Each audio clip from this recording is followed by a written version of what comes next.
You know, some days you think nothing extraordinary will happen, and then life reminds you that heroes come in all shapes and sizes, sometimes with four paws and a ridiculously long nose. I remember one afternoon in a bustling construction site in Ohio. Everything seemed normal. Workers shouting, machines roaring, cranes swinging. But then, almost instantly, the ground shook, concrete slabs cracked, and a pile of debris collapsed, burying one of the workers underneath. Chaos erupted immediately. Dust filled the air, screams echoed, and people scrambled trying to figure out what had happened. And that's when Hunter came into the picture, a bloodhound who had been part of the local search and rescue unit for a couple of years.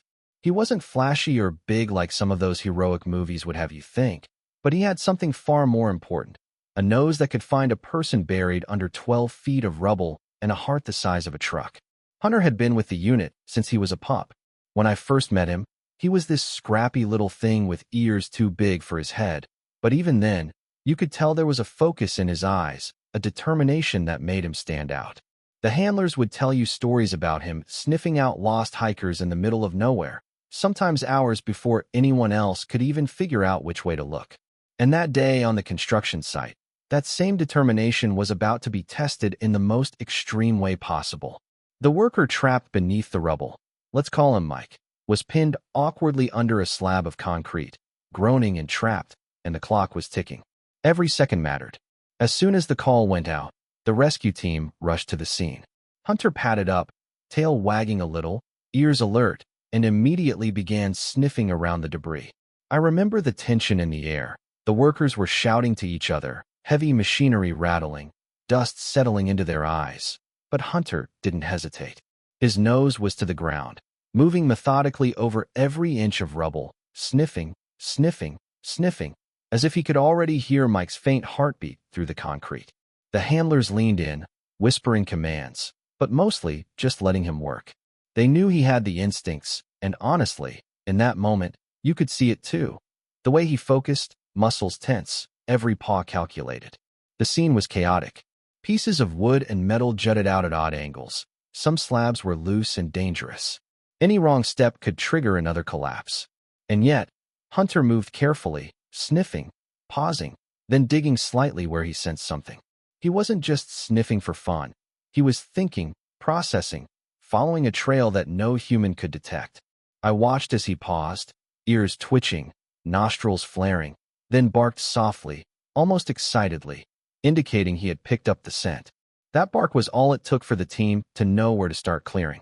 The first hour passed, and nothing seemed to budge. Dust clung to their clothes. The sun disappeared behind clouds of debris, and exhaustion began to set in for everyone. But not Hunter. He kept sniffing, pawing at the rubble, adjusting his position, and every now and then, he would emit a low, insistent whine, urging the team to dig faster, or perhaps just saying, "There's someone down here, keep going." I remember thinking, this dog is remarkable, not just for his sense of smell, but for the sheer willpower. Humans would have collapsed long ago, but Hunter was relentless. Hours stretched into 6, then 8, and the debris remained stubbornly in place. Mike's groans were faint but steady, giving everyone a point of reference. Hunter's nose twitched, and every so often, he would change direction, circling a new mound, digging slightly with a precision that seemed almost surgical. The team joked quietly between gritted teeth, Hunter's not stopping anytime soon, because, honestly, it was true. Even when they were tired, Hunter seemed to find new energy, spurred by instinct and loyalty. By hour 10, the scene had become almost surreal. The dust hung in the air like a haze, shadows stretched across the uneven rubble, and the workers were bone-dead tired.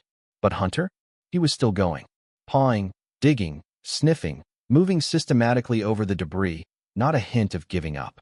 At one point, a beam shifted slightly, and everyone froze, hearts in their throats, fearing a further collapse. Hunter paused for a moment, looked at the beam, then returned to digging, as if saying, "Don't worry, I know what I'm doing." That's when it hit me. This wasn't just training or instinct. This was courage. Pure, unfiltered courage. And then, at hour 12, finally, Hunter's paw struck a hollow spot beneath a heavy slab. He barked, high-pitched and urgent, jumping back slightly, but keeping his nose pressed to the rubble. The handlers knew immediately. This was it. They quickly marked the spot, moved cautiously, and began removing concrete and debris. Time seemed to stretch. Every second counted. You could hear Mike's weak voice now, groaning and calling out faintly, and it was Hunter who had led them there, through intuition and tireless effort. When the final slab was lifted, Mike emerged, battered, dust-covered, but alive. The exhaustion on his face was overwhelming, mixed with shock and gratitude. And Hunter? Well, Hunter did what bloodhounds do best. He didn't just sit there. He climbed up, nuzzled Mike's hand, licked his cheek, tail wagging gently, as if to say, "See? I told you I had you." The connection was immediate, pure, and emotional. The team cheered, some even laughing through tears, and Mike whispered, barely audible, thank you so much." But the real hero didn't seem to care about thanks. Hunter just rested his massive head on Mike's shoulder, tired but proud. Over the next few hours, medics and the rescue team made sure Mike was stable, hydrated, and treated for minor injuries. But the story had already been written. 12 hours of digging, 12 hours of relentless focus, and one dog's instinct had saved a life. People who had been skeptical of animals' abilities now looked at Hunter with new respect. And Hunter? He curled up nearby, ears twitching occasionally, like he was still listening for someone else in need. What struck me most wasn't just the act of digging or the courage. It was the patience. Bloodhounds aren't flashy. They don't attack or confront danger head-on. They use persistence, intelligence, and a loyalty that runs deeper than most humans can comprehend. Watching Hunter, hour after hour, never giving up, always staying calm, always focused, was like seeing a masterclass in perseverance and dedication. And it's that lesson, quiet, steadfast, relentless, that makes stories like this stick with you long after the dust settles. Sarah, the team leader, later told me that moments like this reminded them why they train dogs for search and rescue. It's not just about sniffing or digging. It's about trust, instinct, and a bond between human and animal that surpasses logic. Hunter didn't need applause. He didn't need recognition. His reward was seeing Mike safe, seeing the team relieved, and being able to lie down, finally resting, after hours of work that would have exhausted even the strongest human. And the scene that day is burned into my memory. The sun dipping low, dust still settling, Mike on a stretcher, Hunter lying next to him, ears flicking, eyes bright and alert, as if to say, "We're not done yet. I'm still watching." The construction workers who witnessed it were quiet for a moment, processing what they had just seen. One of them muttered, "I don't think I've ever seen courage like that, not from a human, anyway." And it was true.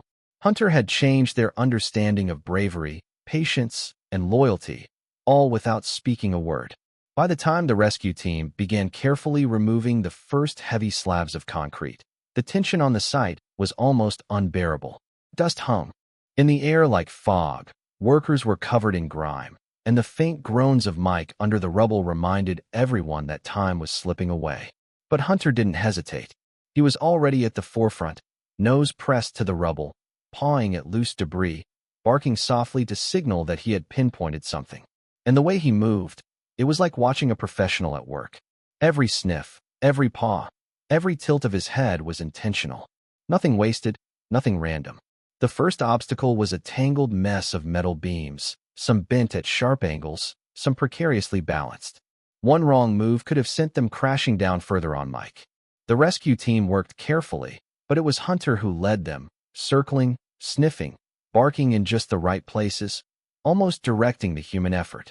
Every so often, he would paw at a loose piece of concrete, then step back and watch, his eyes alert, calculating. It wasn't reckless. It was precise, deliberate, and endlessly patient. Hours passed, and the sun began to dip low in the sky. The team had been working tirelessly, muscles aching, sweat and dust mixed on their faces. But Hunter was unyielding. His paws were scraped, his nose dusted in gray, and his ears flopped in fatigue, yet he refused to slow down. I remember watching him paw at a particularly stubborn slab for what felt like an eternity, his muscles trembling, but his determination never faltering. He would pause only briefly to sniff the air or nuzzle a worker's hand for reassurance, then return to the task, as if to say, "We're not done yet. Keep going."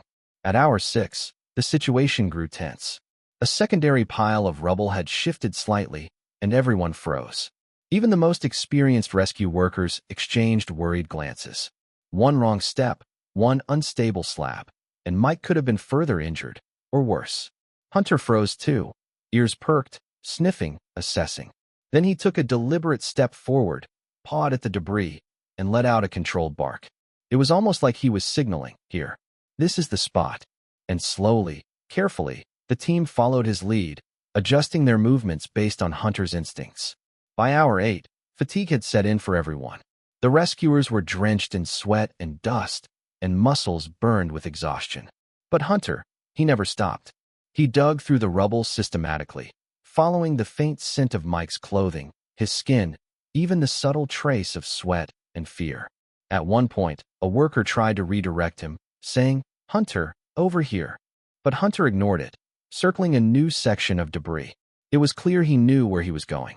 The team deferred to his judgment, understanding that this dog had a connection to the trapped man that no human could replicate.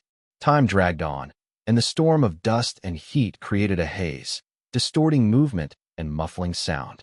Mike's groans grew weaker, and panic started to creep in among the workers. "We're running out of time," someone muttered, almost in despair. Hunter, sensing the urgency, dug harder, pawing at a section where the concrete felt slightly hollow. He barked sharply, low and urgent, then pawed again. The handlers nodded, finally understanding that he had found a lead. Every muscle in Hunter's body seemed to vibrate with focus and determination. Hour 10 was perhaps the most grueling. A heavy slab was pinning Mike down in such a way that removing it without additional equipment was nearly impossible. The dust made visibility almost zero, and every movement risked further collapse. Hunter didn't hesitate. He sniffed, pawed, and even nudged a small beam aside with his nose, testing the space. The team watched in awe, realizing that Hunter wasn't just a dog following commands. He was making decisions, intuitively sensing where Mike was and how to guide the human effort. Every moment was tense, every breath weighted with the fear of potential disaster. By hour 11, exhaustion had reached its peak. Sweat mixed with dust on the rescuers' faces, muscles ached, backs screamed, but Hunter pressed on. He dug tirelessly, occasionally letting out a short, urgent bark, signaling that they were on the right track. The team followed, removing debris layer by layer, guided entirely by Hunter's nose and instincts. Mike's groans had become faint whispers, but Hunter's determination never wavered. I remember seeing him pause briefly, sniffing the air, then pawing at a spot with renewed vigor, almost as if he was saying, "This is it. Keep going. He's right there." And then, at hour 12, the breakthrough came. Hunter pawed at a hollow spot beneath a particularly stubborn slab, barking insistently, his body trembling with exertion. The rescuers finally recognized that this was the critical point. They carefully removed the final debris, slab by slab, until at last, Mike emerged, battered, bruised, but alive. He was covered in dust and scratches, breathing heavily, eyes wide with disbelief and relief. Hunter, exhausted, stepped forward, nuzzling Mike's hand, licking his cheek, tail wagging weakly but proudly. That simple gesture said everything. "I've got you. You're safe now." The scene was electric. The rescuers cheered, some laughing, some crying, and Mike whispered, almost inaudibly, "Thank you. Thank you so much." But the real hero didn't need applause. Hunter simply lay down beside Mike, head resting gently on his shoulder, ears flicking occasionally as he caught every faint sound of the surrounding chaos. That's when you realized what true loyalty looks like. A living, breathing example of courage and persistence that doesn't require words or recognition. Even after Mike was stabilized by medics, Hunter remained alert, watching the site as if making sure no other danger lurked. The workers who had doubted the dog's abilities earlier now looked at him with awe, shaking their heads. One muttered, "I've never seen anything like that, not from a human, let alone a dog." And it was true. Hunter had spent 12 hours digging, sniffing, guiding, and refusing to quit, all to save someone he had never met before that day. What made the story even more remarkable was how calm and methodical Hunter had been throughout. Bloodhounds are not flashy or aggressive by nature. They don't attack. They work. They use persistence, intelligence, and a keen sense of smell. Watching Hunter navigate the debris, inch by inch, never panicking, never wavering, was like witnessing a masterclass in patience and determination. Every move was precise, every bark purposeful, every paw carefully placed. And the fact that this little dog could keep that level of focus for 12 straight hours in such a chaotic environment is almost unbelievable. By the time the sun had set completely and the dust had settled, the team gathered around Hunter. The construction site was quiet now, the emergency had passed, and Mike was being taken to the hospital for further evaluation. But Hunter didn't care about celebrations or pats on the head. He lay quietly, chest heaving, ears twitching occasionally, eyes bright with the satisfaction of a job well done. His instinct had guided them, his determination had carried them through, and his loyalty had saved a life. And the image stuck with me, the exhausted bloodhound lying next to Mike, watching over him as if to say, "I'll always be here if you need me," and the workers surrounding them, dusty and tired, quietly acknowledging that they had witnessed something extraordinary. It wasn't just about a dog or a rescue. It was about the kind of heroism that doesn't make headlines but makes a difference in ways that matter the most. Stories like Hunter's remind you that courage and loyalty come in many forms. Sometimes it's a firefighter, sometimes it's a paramedic, and sometimes it's a bloodhound who refuses to quit until the person he's been sent to find is safe. Watching him that day, inch by inch, paw by paw, digging through chaos and danger, taught everyone there a lesson. Persistence, intelligence, and heart can overcome almost any obstacle. By the time Mike was safely lifted from the rubble and checked by the medics, the scene had settled into an almost surreal calm. Dust hung lightly in the evening air, and the sun had dipped below the horizon, casting long shadows across the construction site. Workers were exhausted, clothes torn and smeared with grime, but the relief on their faces was palpable. They had seen something remarkable that day, something that words alone couldn't capture. And at the center of it all, Hunter lay quietly beside Mike, head resting gently on his shoulder, tail flicking occasionally, ears alert to every sound, as if to say, "I'm not leaving until I know you're safe."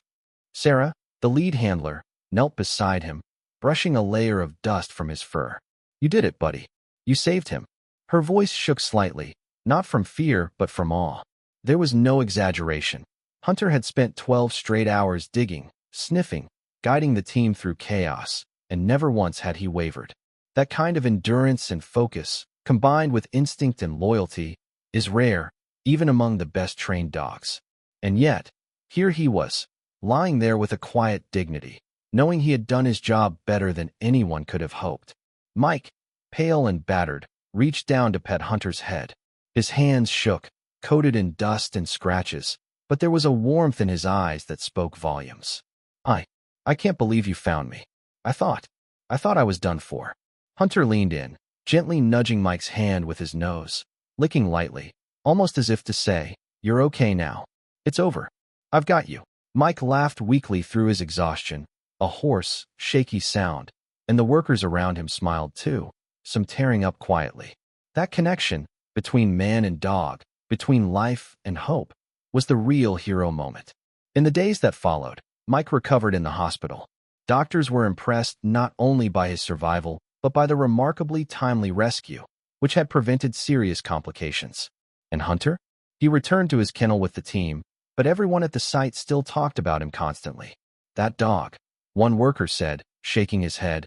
"He's not just smart, he's fearless. He's incredible." And that was exactly the point. Hunter didn't need praise or a medal.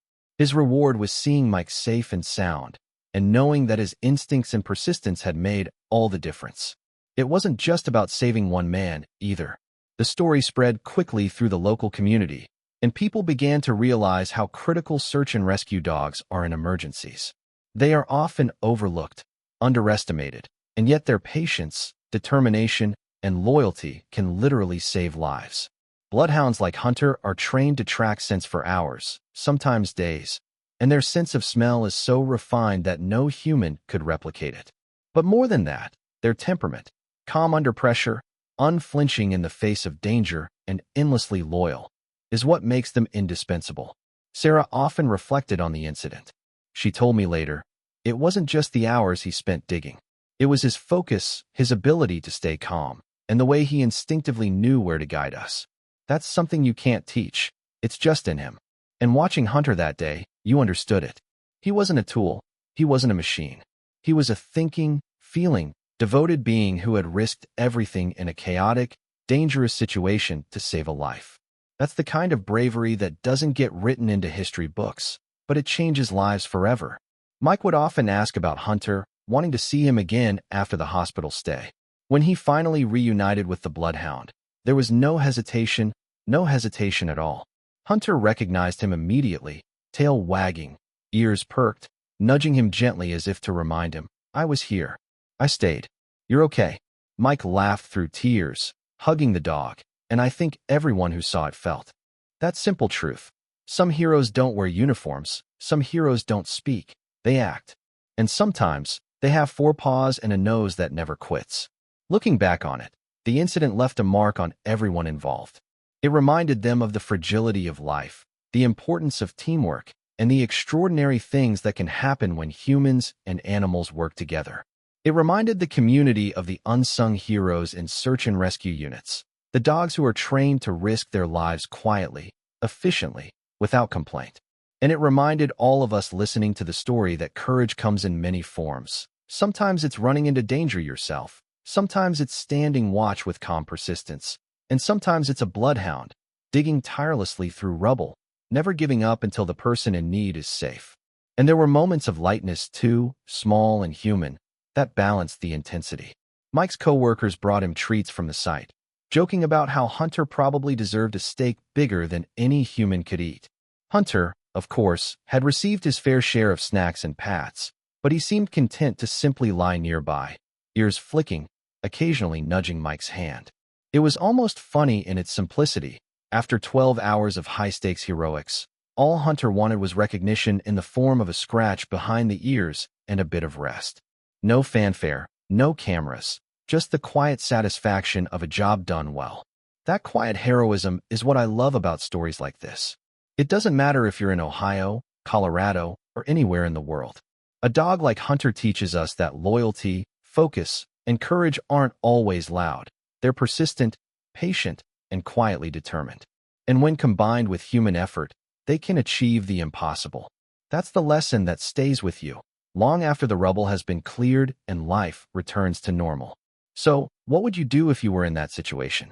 If someone you loved was trapped, and the only chance was a dog who could find them in 12 hours of chaos, would you trust him?